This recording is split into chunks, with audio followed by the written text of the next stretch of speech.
আমাদের সঙ্গে যুক্ত হচ্ছেন সহকর্মী মোহাম্মদ হোসাইন। হোসেন, প্রধানমন্ত্রী কটা নাগাদ এসে পৌঁছাবেন স্মৃতিসৌধে? সার্বিক প্রস্তুতির বিষয়ে কি কি তথ্য আছে আপনার কাছে?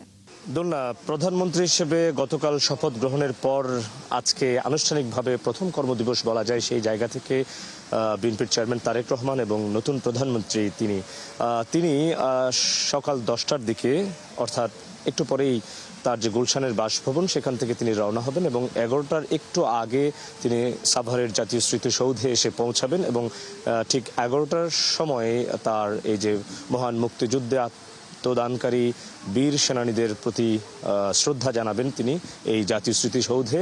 এবং এরই মধ্যে কিন্তু ব্যাপক নিরাপত্তা এবং ব্যাপক প্রস্তুতি সম্পন্ন করে রেখেছে তার জন্য। এবং আমরা দেখতে পাচ্ছি যে বেশ কয়েকজন তার মন্ত্রিসভার সদস্যরা কিন্তু তার আগেই চলে এসেছেন। আজকের এই শ্রদ্ধা নিবেদনে তার সাথে তার মন্ত্রিসভার সদস্যরাও কিন্তু থাকবেন। আপনি জানেন যে বাংলাদেশের মুক্তিযুদ্ধে 1971 সালে যে মহান মুক্তিযুদ্ধ, সেই মুক্তিযুদ্ধে যারা আত্মদান করেছেন, যাদের জীবনের বিনিময়ে, যাদের আত্মত্যাগের বিনিময়ে বাংলাদেশ একটি স্বাধীন মানচিত্র পেয়েছে, স্বাধীন ভূখণ্ড পেয়েছে, একটি জাতীয় পতাকা পেয়েছে, তাদের প্রতি শ্রদ্ধা জানাতে তিনি আসবেন এবং প্রথম কর্মদিবসে তিনি এই শ্রদ্ধা নিবেদন করবেন। এই শ্রদ্ধা নিবেদনের মধ্য দিয়ে কিন্তু তিনি মুক্তিযুদ্ধের যে চেতনা, সেই চেতনাকে সমুন্নত করবেন এবং একটি শক্তিশালী বার্তা জাতির উদ্দেশ্যে দেবেন বলে আমরা প্রত্যাশা করি। এবং তিনি এই শ্রদ্ধা নিবেদন শেষে কিন্তু শেরেবাংলা নগরে তার বাবা প্রয়াত রাষ্ট্রপতি, সাবেক রাষ্ট্রপতি, বিএনপির প্রতিষ্ঠাতা জিয়াউর রহমানের সমাধি এবং বিএনপি চেয়ারম্যান প্রয়াত চেয়ারপারসন বেগম খালেদা জিয়ার সমাধিতে শ্রদ্ধা নিবেদন করবেন। এরপরে তিনি 3টার দিকে সচিবালয়ে একটি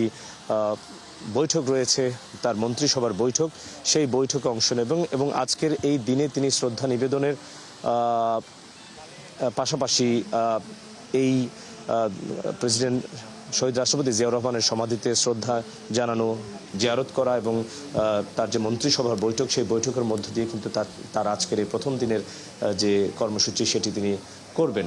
তো দোলনা, এখনো পর্যন্ত আমরা অপেক্ষা করছি তিনি 11টার দিকে সাভারের জাতীয় স্মৃতিসৌধে এসে পৌঁছাবেন, শ্রদ্ধা জানাবেন এবং এখানে আধা ঘন্টার মতো সময় ব্যয় করে তিনি শেরেবাংলা নগরে প্রয়াত রাষ্ট্রপতি জিয়াউর রহমানের সমাধির উদ্দেশ্যে রওনা হবেন।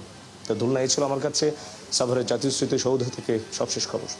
হুসেন, আপনাকে ধন্যবাদ। আপনি সেখানে রয়েছেন, নিশ্চয়ই পরবর্তীতে আবারও আপনার সঙ্গে আমরা যুক্ত হব।